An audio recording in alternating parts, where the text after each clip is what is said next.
বন্ধুর আমন্ত্রণে বন্ধুত্বের টানে ছুটে গেলাম সেই ময়মনসিংহে। তাই আপনাদের কাছে আজ তুলে ধরব ময়মনসিংহের কিছু ঐতিহ্যবাহী দিক।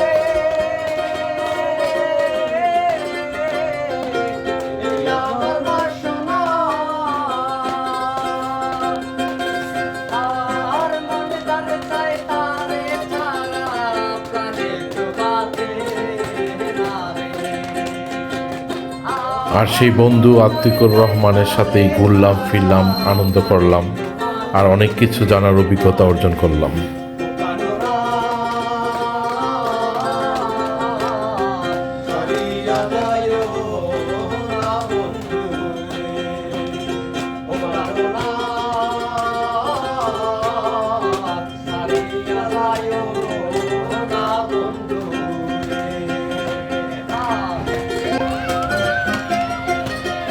বলতে পারবেন কোথায় আছি এখন ময়মনসিংহের?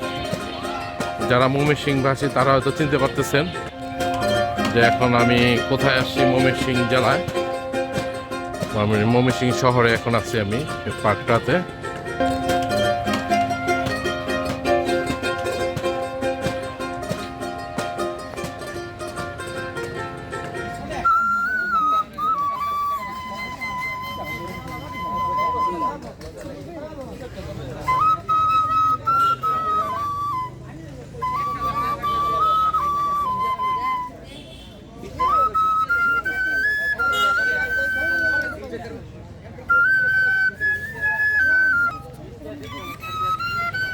এখন আমি আছি শিল্পাচার্য জয়নুল আবেদিন পার্কে।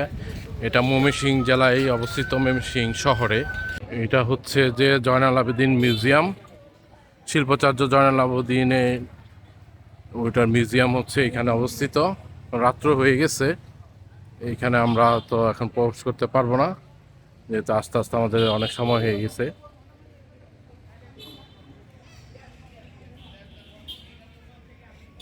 কিছু কথা জেনে রাখা জরুরি শিল্পাচার্য জয়নুল আবেদিন সম্পর্কে। তিনি ছিলেন বাংলাদেশের একজন কিংবদন্তি চিত্রশিল্পী, যিনি 1943 সালে দুর্ভিক্ষ এবং গ্রামীণ জীবন বাস্তবতাকে অসাধারণভাবে ফুটিয়ে তুলেছেন। তাকে বাংলাদেশের আধুনিক শিল্পকলার পথিকৃৎ ও চারুকলা শিক্ষা প্রসারে অসামান্য অবদানের জন্য শিল্পাচার্য উপাধি দেওয়া হয়।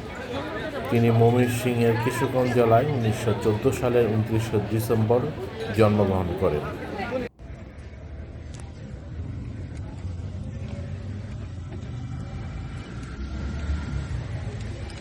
বন্ধুদের পিঠা বানা খাওয়াচ্ছি, সবাই বন্ধুরা আসছে এর জন্য পিঠা বানা খাওয়াচ্ছি।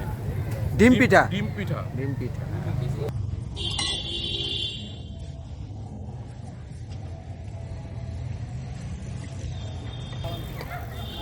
আশা করি পিঠা ভালো হবে। এই যে পিঠা যে বানাইলাম, এই যে বন্ধুদের জন্য ডিম পিঠা, এখন খাবো সবাই একসাথে বসে ইনশাআল্লাহ। ঘোরাফেরা খাওয়া দাওয়া শেষ করে সব বন্ধুরা এখন চায়ের স্বাদ নিতে আসলাম। আসলে চাটা দিয়ে আমরা চাচ্ছিলাম যে আমাদের আজকের ভ্রমণ পরিসমাপ্তি টানবো। সবাই বলতেছে এটা নাকি এই অঞ্চলের খুব ভালো একটি চা। আমরা অর্ডার করেছি সবাই মালাই চা, যেটা হচ্ছে দুধ মালাই দিয়ে তৈরি করবে চাটা। সবাই মিলে একসাথেই খাবো এখন।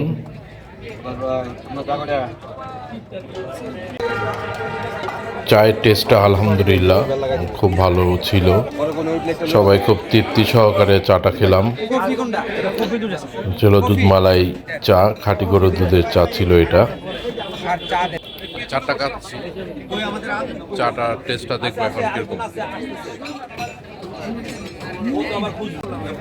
টেস্ট ভালো, শর্ট দিয়ে।